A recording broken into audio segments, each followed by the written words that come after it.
Assalamualaikum warahmatullahi wabarakatuh. Selamat siang dan salam sejahtera untuk kita semua. Terima kasih buat Sobat YK yang sudah klik dan menyimak obrolan YK kali ini. Sebuah podcast yang membahas tentang program dan kegiatan di pemerintah Kota Yogyakarta. Dan tema kali ini kita akan membahas restorasi kota, reformasi sistem olahraga atlet usia dini Kota Yogyakarta. Tema ini sangat penting, kenapa? Karena ini terkait dengan upaya peningkatan prestasi olahraga Kota Yogyakarta yang sangat dipengaruhi oleh pembinaan atlet sejak usia dini. Bersama saya Anna Fardiana, inilah obrolan YK untuk YK TV. Dan telah hadir narasumber bersama saya, yaitu dari Dinas Pendidikan Pemuda dan Olahraga Kota Yogyakarta, Mas Agus Trimadi. Halo Mas Agus. Selamat siang Mbak Ana, selamat siang Sobat YK TV dimanapun berada. Salam olahraga. Jaya. Oke, Mas Agus, sebelum kita ngobrol panjang soal restorasi kota, boleh dikenalkan dulu nama lengkapnya, kemudian tempat tinggal, dan peran Mas Agus di Dindikpora Kota Yogyakarta. Iya, terima kasih Mbak Ana, Sobat YK TV dimanapun berada. Mohon izin, saya Agus Trimadi. Kebetulan saya keseharian ada di Dinas Pendidikan Pemuda dan Olahraga selaku Kabid Pemuda dan Olahraga. Tinggal saya ada di Kota Yogyakarta, tepatnya ada di Kampung Adisurian, Kota Yogyakarta.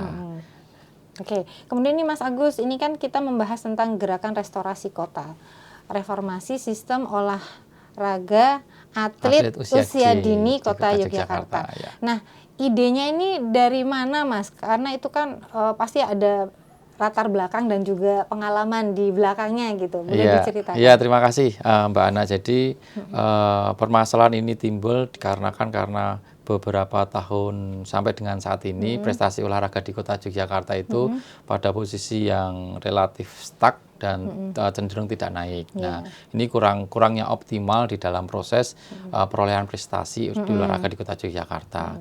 Pada saat ini di Kota Yogyakarta lebih kepada aspek pembinaan di atlet senior, ya, untuk menghadapi event-event multi event seperti halnya ketika mengadakan kegiatan O2SN, kegiatan Popda maupun kegiatan Porda, seperti itu. Maka kemudian dari hasil analisa kami supaya tidak terjadi gap antara penerus antara atlet yang usia dini kemudian ke atlet yang senior, maka ini perlu disiapkan lebih dini regenerasi, sifatnya kepada regenerasi, di mana juga ini menjadi bagian dari program utama dari pemerintah negara Republik Indonesia terkait dengan desain besar olahraga nasional, gitu Mbak Ana.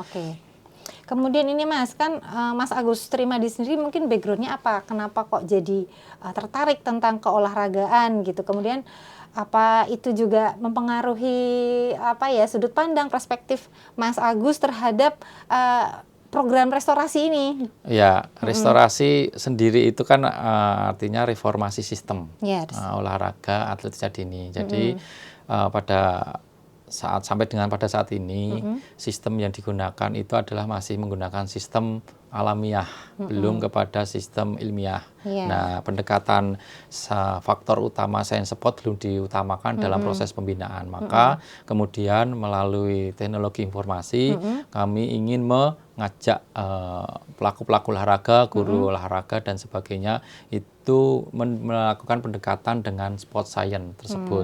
Ini dalam rangka untuk melakukan pembinaan atlet di usia dini. Nah, Kota Yogyakarta sampai dengan saat ini kan juga belum memiliki namanya pedoman untuk pembinaan atlet tersebut. Maka kemudian peran kami di Dinas Pendidikan Pemuda dan Olahraga itu bagaimana mengupayakan supaya kita itu dapat meningkatkan prestasi olahraga. Jadi sahabat YK TV yang saya hormati, yang saya banggakan, bahwasanya menurut data sekunder yang kami miliki dari sejak tahun 2018 sampai dengan tahun 2022 itu prestasi olahraga di Kota Yogyakarta itu relatif cenderung stuck saja. Nah, ini kemudian bagaimana upaya-upaya yang harus ditempuh, upaya yang harus dilakukan untuk mendongkrak prestasi olahraga di Kota Yogyakarta. Itu begitu Mbak. Nah, tadi saya tertarik dengan sport science tadi ya. Sport science, nah betul. itu mungkin bisa dijelasin itu apa sih, makanan apa? Oh ya, sport science. Sport science itu semacam penggunaan teknologi penggunaan keilmuan keolahragaan ya. Selama ini ya sport science itu sering kita dengar, tetapi jarang diimplementasikan ya. Kemudian ya ada benturan-benturan yang lain terkait dengan anggaran, terkait dengan sarana prasarana, terkait dengan SDM dan sebagainya seperti itu, Mbak Ana. Jadi Sobat JK TV yang saya hormati, saya banggakan bahwasanya kita di Dinas Pendidikan Pemuda dan Olahraga itu pada saat ini juga diberi amanah baru terkait dengan pengelolaan sarana prasarana. Nah, senyampang dengan itu maka kami kemudian melakukan perubahan manajemen, terkait dengan input maupun ke proses. Ketika kita bicara input, maka kita bicara namanya SDM dan sarana prasarana. Nah, seperti itu, Mbak Ana. Ya. Gitu. Nah, tadi ngomongin soal manajemen SDM. Nah, kemudian jadi soal struktur tim nih jadinya. Ya, nah, struktur betul. tim siapa saja yang membantu Mas Agus untuk agar reformasi sistem olahraga usia dini ini bisa dilaksanakan. Ya, tentunya. Timnya yang bantu siapa aja? Tentunya begini, saya nggak bisa bekerja sendiri ya. Kita punya ada namanya tim efektif ya. Di mana tim efektif tersebut itu bekerja bersama-sama, membangun sebuah jejaring, membangun membangun kinerja bersama, moving together ya, itu untuk dalam rangka upaya meningkatkan prestasi olahraga. Nah, tim efektif itu kita bagi dua memang. Ada yang namanya tim A dan ada tim B. Sementara tim A ini adalah bekerja di stakeholder internal, tim B ini adalah bekerja di stakeholder yang eksternal. Nah, di mana internal dan eksternal ini mempunyai tugas pokok fungsi sendiri-sendiri ya. Kalau kita bicara di internal berarti bagaimana mengupayakan mengoptimalkan struktur yang ada di kami, mulai dari bidang SD, bidang SMP, kemudian PTK, kemudian yang PNF, kemudian bidang di pemuda olahraga itu sendiri ya. Bidang di dinas ya. Itu yang internal. Bagaimana kita merangkum semua bidang-bidang itu untuk bersama-sama melakukan lokomotif ini ya, restorasi ini. Jadi kalau di bidang SD berarti kita mempunyai peran di mana lokus sekolah-sekolah dasar sebagai area perubahan di dalam manajemen restorasi kota itu. Kemudian yang di bidang SMP pun demikian juga, bagaimana mengupayakan, kemudian bagaimana membuat regulasi terkait dengan kegiatan-kegiatan restorasi ini. Jadi ada bidang-bidang sendiri, kemudian ini tergabung dalam satu tim efektif yang di A, yang stakeholder internal. Kemudian yang eksternal pun juga kita tidak bisa, Dinas Pendidikan tidak bisa berdiri sendiri. Harus bekerja sama dengan OPD yang lain. Ini perangkat pemerintah. Restorasi ini adalah bukan program Dinas Pendidikan, tapi program pemerintah.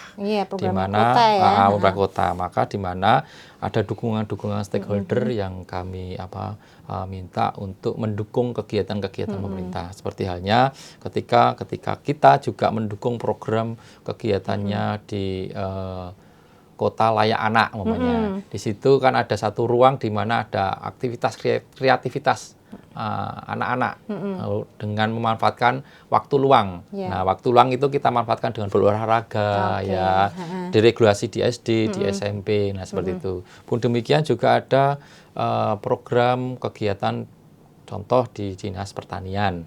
Pertanian sebenarnya kan ada sebuah program upaya bagaimana supaya warga kota Yogyakarta ini hobi dengan minum susu, namanya seperti itu ya. Maka kemudian peran-peran dari OPD itu kita masing-masing melekat di kegiatan. Jadi setelah olahraga kita siswa-siswa minum susu ya, seperti itu. Itu gizi juga termasuk juga. Ini ya, termasuk bagi rangkaian sport science itu ya. Nah, balik lagi ke sport science tadi Mas, itu kan bicara soal ilmiah ya. Nah, ilmiahnya dalam olahraga itu contoh konkretnya apa Mas? Ini ada satu peran di mana ini menjadi bagian dari teknologi informasi, yaitu namanya sport cert.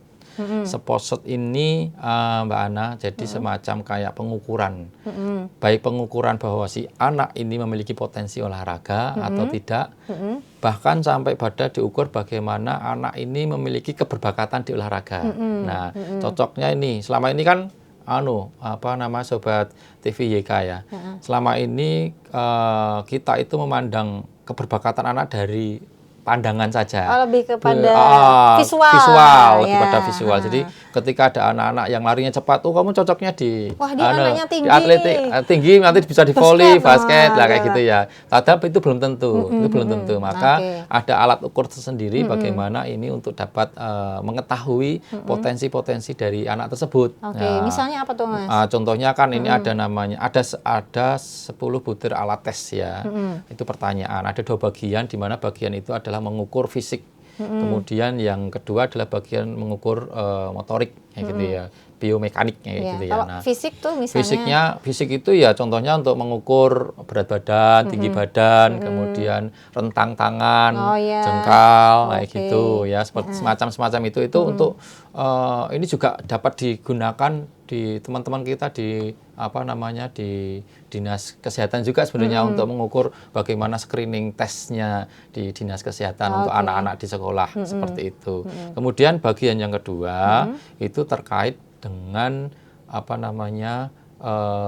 kemampuan biomotorik lah seperti itu. Jadi bagaimana ada koordinasi. Jadi semacam ada tes lempar bola bola tenis di dinding, kemudian dia menangkap kembali tanpa kemudian ada pantulan. Nah, itu kan fungsi koordinasi.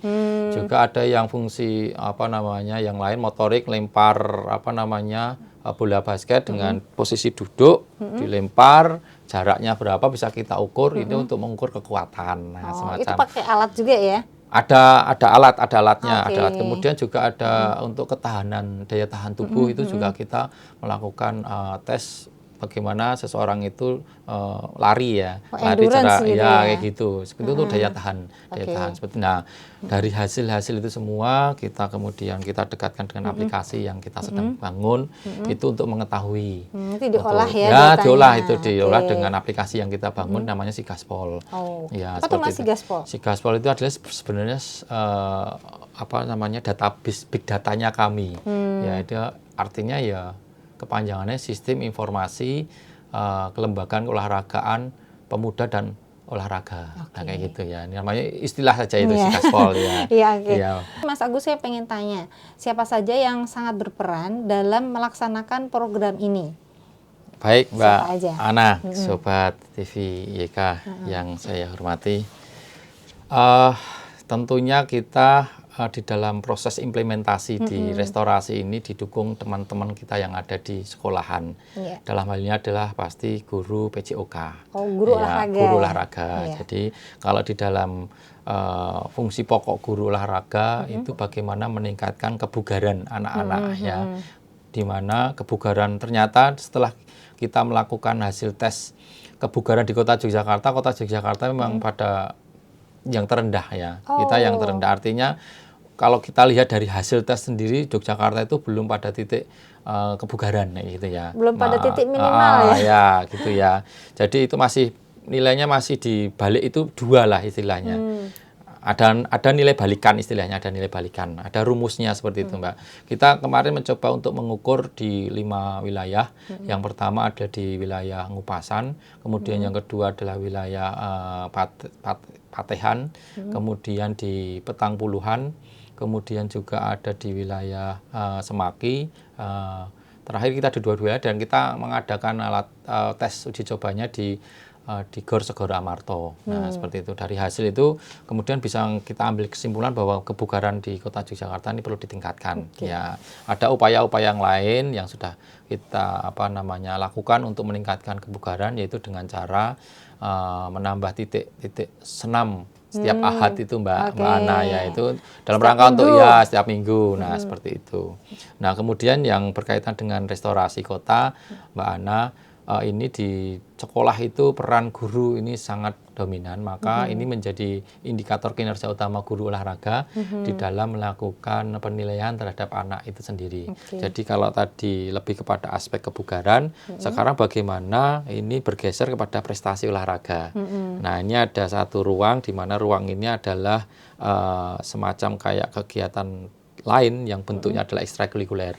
Nah, seperti itu. Nah, di ekstrakurikuler yang kemudian dibangun oleh sekolah, kita dekatkan dengan teknologi informasi tadi, dengan si gaspol, diukur, kemudian hasilnya sudah diketahui. Nah, untuk menjadi indikator kinerja utama guru itu adalah di situ. Jadi harus mengentri data anak. Ini ukurannya ini secara periodik seperti itu ya. Kita ukur mulai umur 11 tahun ya. Kita umur 11 tahun. Jadi kalau anak-anak nanti sudah masuk ke umur 11 tahun, guru itu wajib untuk kemudian melakukan itu. Berarti guru wajib itu tadi ya, yang 10 pertanyaan tadi itu ya ya? Melakukan itu, untuk melakukan itu tes itu. Sehingga hasilnya, ini kan ada reportnya nih hasilnya. Hasilnya itu kemudian disampaikan di aplikasi kami jelas, kemudian juga nanti disampaikan kepada orang tua siswa selaku semacam kayak raport, informasi, sertifikat dan sebagainya. Ini loh ternyata Ananda itu memiliki potensi olahraga. Olahraganya adalah di sini. Nah, nanti kemudian setelah ini tahu langkahnya apa, kita kasih tahu, guru wajib memberitahu. Ini Ananda mempunyai potensi di renang umpamanya, di renang. Maka kemudian di ekstrakurikuler sekolah katakanlah belum ada ekstra renang, maka langkah apa yang harus untuk menyalurkan bakat ini? Nah, kami ada namanya semacam kayak istilahnya SPOM. SPOM itu adalah Sentra Pembinaan Olahragawan Muda. Nah, ini juga kita bentuk itu di situ. juga dari Dinas Pendidikan? Di Dinas Pendidikan, ya itu kita melakukan namanya SPOM tadi. Ya. Ada cabur-cabur tertentu yang kita kita aktifkan terlebih dahulu seperti itu ya. Nah, setelah itu anak akan tersalurkan minat bakatnya. Nah, kita bina terus-menerus. Dengan demikian, kami Kota Yogyakarta pasti memiliki tabungan atlet seperti ini. Ya, ini adalah atlet potensial, ini adalah atlet elit yang kemudian kita bina. Nah, seperti itu. Jadi itu tadi ya, saya cukup menggarisbawahi bahwa guru-guru itu kan tadi memasukkan entry ya. Nah, itu otomatis nanti masuk ke big data ya. Iya, big datanya kita punya data. Oh, punya ternyata calon-calon yang berpotensi itu namanya ini dari sekolah ini, potensinya apa gitu dari situ ya. Dari situ. Biasa. Jadi nanti kami bisa membuat rata-rata ini. Rata-rata semua guru yang kita minta ini nanti rencananya seluruh sekolah di Kota Yogyakarta, baik negeri maupun swasta, setelah mengisi itu semua, kita punya database besar, kita akan bisa tahu ini rata-rata berat badan anak-anak itu berapa di Kota Yogyakarta. Oh, berarti kurang gizi atau lebih gizi. Nah, itu bisa dimanfaatkan dengan OPD-OPD yang lain. Ya, jadi nggak cuma melulu ke olahraga, tapi pada kesehatan umum. Nah, itu. Kemudian juga mamanya tinggi badan. Rata-rata kok sekian, oh berarti ini stuntingnya. Nah, kalau stunting berarti ada program nanti di Dinas Kesehatan untuk yang baru masih ini ya. Kalau yang sudah jadi mau digimanakan. Tapi kalau yang sudah untuk ini dari data ini ya, data yang bergerak terus-menerus ini akan tahu nih bisa jadi analisa nanti. Nah, ini tadi jadi nyambung juga soal kolaborasi nih Mas. Kolaborasi dari mana saja yang satu mendukung untuk yang restorasi kota itu tadi, dan juga yang kedua tadi kan ada banyak data-data yang bisa juga digunakan oleh OPD lain untuk mendukung programnya mereka juga. Program masing-masing ya Mbak Ana gitu Mbak. Nah, jadi ya tentunya kita berkolaborasi, seluruh harapan kami ya ini menjadi big data betul pemerintah Kota Yogyakarta yang selanjutnya dapat dimanfaatkan teman-teman kami ya, baik di Dinas Kesehatan, kemudian di perlindungan anak, kemudian jadi pertanian, dan kemudian juga bisa jadi di Bapeda, kan menjadi data bagaimana kemudian dapat meng-create membuat program untuk keberlanjutannya. Ditambah lagi umpamanya sekarang kalau gitu perlu tambah sarana prasarana mamanya gitu ya. Berarti kan bisa digunakan juga Bapeda untuk membuat program-program seperti itu Mbak Ana. Nah, sekarang nih Mas, strategi apa yang sudah disiapkan dari Mas Agus dan juga tim untuk melaksanakan restorasi kota, dan juga bagaimana mengembangkan kegiatannya agar nanti menarik gitu kan? Oh, ya. Karena ini kan membutuhkan dukungan banyak pihak ya, Betul, agar betul. orang-orang yang nantinya diharapkan mau ikut itu Ya. biar tertarik. Nah, Ya. strateginya apa? Ya, satu jelas begini Mbak Ana dan Sobat YK TV. Tentunya kita perlu namanya membangun komunikasi efektif. Ya, komunikasi efektif ini adalah bagian atau saluran bagaimana kita dapat menyampaikan informasi-informasi dengan program kami. Salah satunya ya dengan program YKTV ini. Betul. Kemudian juga ada program-program yang lain di di kegiatan-kegiatan yang bersamaan dengan baik itu dengan masyarakat maupun dengan stakeholder yang internal maupun eksternal. Bahkan program ini juga sudah kami sampaikan kepada Kementerian Olahraga. Oke. Ya, kita ada mendapat dukungan luar biasa sekali dari Deputi 3 Pembudayaan Olahraga Pak Dr. Rateni Sinanta. Ya, seperti itu Mbak. Termasuk dengan Pak PJ? Oh iya jelas, itu ya kami sudah matur kepada beliau, kepada Pak PJ, Pak Sekda, tentunya ya kami dengan teman-teman yang lain juga sudah matur dengan KONI juga ya, ini biar kita saling support, saling mendukung program ini. Betul. Ini adalah untuk kepentingan pemerintah Kota Yogyakarta. Nah, seperti itu Mbak Ana. Oke, kemudian targetnya apa Mas yang mungkin dari jangka pendek ini, karena ini kan restorasi kota atau reformasi sistem ini kan baru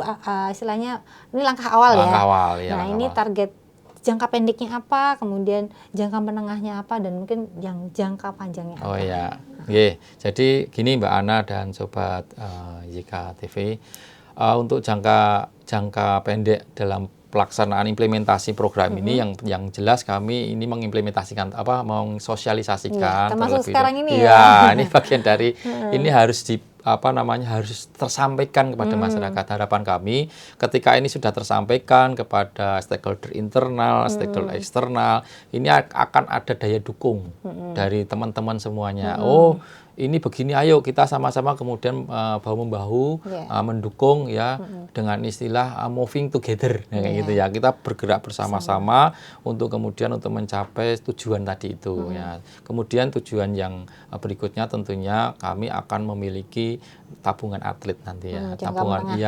Tabungan atlet itu harapan kami juga nanti sejalan dengan programnya dari KONI selaku pembina olahraga, organisasi olahraga di Kota Yogyakarta, di mana harapan kami juga sudah ke depan sudah tidak ada lagi namanya mutasi-mutasi atlet, tapi benar-benar kita siapkan dari bawah.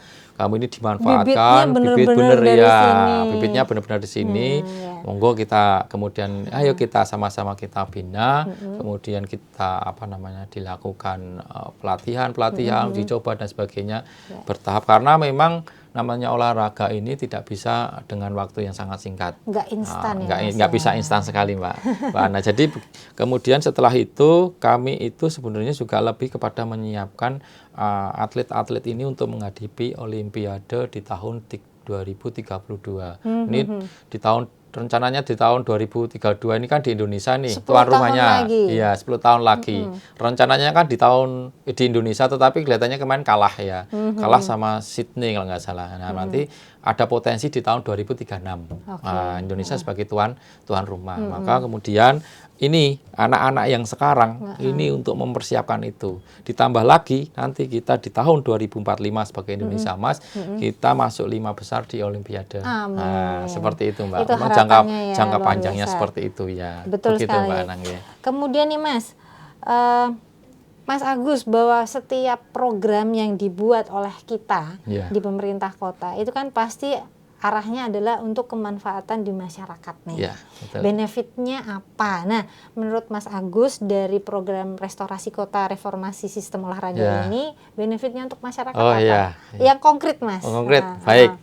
Jadi gini Mbak Ana dan Sobat YKTV, tentunya ini akan meningkatkan kepercayaan masyarakat terhadap olahraga. Sampai dengan saat ini orang tua bahkan relatif cenderung untuk mengantarkan anaknya di bidang olahraga itu agak rendah, karena anggapan masa depan yang kurang. Mau jadi apa? Mau jadi apa besok Gitu. seperti itu toh. Lebih baik sekarang lebih kepada peningkatan akademiknya gitu ya. Sejalan dengan program kami, akademik juga naik, olahraga juga naik. Nah, dengan prestasi yang kita torehkan di sini kemudian akan menjadi harapan baru oleh masyarakat. Orang tua itu juga akan memiliki keyakinan ya, memiliki keyakinan. Kemudian yang tentunya yang selanjutnya adalah ini harus komitmen dari pemerintah. Kalau pemerintah sudah komitmen, pemerintah sudah menunjukkan itu komitmennya, maka akan ada kepercayaan dari masyarakat. Jadi kita totalilah, nothing tulus kita mengerjakan ini untuk masa depan anak-anak ini. Istilahnya mungkin itu. orang tua itu menyerahkan anaknya untuk dibina. Dibina. Itu dengan ikhlas ya, gitu. Ya. Artinya kan ini pilihan. Yeah. Ini mau di akademik atau mau di lebih cenderung relatif anak orang tua itu kan saya tak les ke mata pelajaran saja daripada di les ke gitu kan. Seperti itu. Nah, ini ada semacam kayak pilihan. Tapi begitu kita dapat menunjukkan sesuatu yang sudah memiliki potensi yang tinggi, maka kemudian ada tingkat kepercayaan masyarakat juga akan tinggi. Seperti itu, Mbak Ana. Baik. Nah, ini pertanyaan terakhir nih, Mas. Ini mungkin kayak semacam closing statement tentang program restorasi kota, reformasi sistem olahraga atlet usia dini. Apa, Mas? Iya. Terima kasih Mbak Ana dan sobat YKTV. Bahwasanya selain program-programnya tadi saya sebutkan di depan, ada semacam kita merencanakan mendesain saat ini sedang dilakukan perubahan terkait dengan rumah olahraga. Rumah olahraga ini baru lagi nih. Rumah olahraga ini adalah sebagai pusat pengembangan sport science. Nah, ini letaknya ada di SD Tegal Mulyo. Kalau dulu UPT wilayah barat. Oh, berarti dekat komplek pemakaman itu ya? Kuncen di situ. Nah, itu kita desain. Di situ adalah sebutannya sebagai rumah olahraga. Itu adalah pusat pengembangan sport science. Di situ kami berharap sekali masyarakat dapat terlibat aktif di dalam proses pengembangan itu, ya, baik itu pelaku olahraga, pecinta olahraga, kemudian juga guru olahraga, kemudian juga ada pelatih cabur, ada juga induk organisasi keolahragaan. Jadi satu di situ kita membangun sport science. Nah, gitu. Jadi nanti di situ ada tempat small meetingnya, ruangan untuk diskus, kemudian ada tempat lab testnya, kemudian ada tempat kebugarannya, kemudian juga ada sekretariat di situ terkait dengan organisasi keolahragaan. Nah, kami berharap ini bagi masyarakat semua di Kota Yogyakarta, ayo manfaatkan rumah olahraga itu sebagai pusat pengembangan olahraga di Kota Yogyakarta yang pada dasarnya untuk meningkatkan prestasi olahraga di Kota Yogyakarta. Seperti itu, Mbak. Berarti rumah olahraga ini sedang dalam tahap pembangunan ya, Mas ya? Iya, Mbak Ana. Mbak Ana. Jadi kita kemarin sudah membuat desain ya bekerjasama dengan pihak ketiga bagaimana membagi ruang-ruang tersebut ya untuk small meeting, untuk lab testnya, kemudian ada untuk kebugarannya, ada gym dan sebagainya itu. Nah, itu sedang kita sedang kita desain. Jadi kami sangat berharap kepada masyarakat Kota Yogyakarta bahwasanya rumah olahraga ini adalah sebagai pusat pengembangan sport science di Kota Yogyakarta. Ayo kita manfaatkan bersama-sama, kita dukung program pemerintah Kota Yogyakarta untuk meningkatkan prestasi olahraga di Kota Yogyakarta. Nah, Sobat JK, ini suatu nanti akan kita bicarakan lebih lanjut di episode berikutnya tentang rumah olahraga. Jadi untuk kali ini kita cukupkan sekian. Nanti ditunggu ya untuk episode berikutnya kita akan lebih jelas lagi tentang rumah olahraga. Rumah olahraga sama sport Ya, sponsor. Jadi bagaimana nanti kita tahu lebih dekat lagi bagaimana sih pengukuran yang kami sebutkan tadi. Jadi kita nanti bisa kita lapangan, ya, kita bisa ke lapangan ya, bisa kita tahu nanti. Baik, terima kasih Mas Agus atas waktunya untuk podcast kali ini. Terima kasih, Mbak. Dan terima kasih juga Sobat JK yang sudah ikutan menyimak obrolan kita kali ini. Sampai ketemu di episode selanjutnya. Sampai jumpa. Assalamualaikum warahmatullahi wabarakatuh. Waalaikumsalam warahmatullahi wabarakatuh.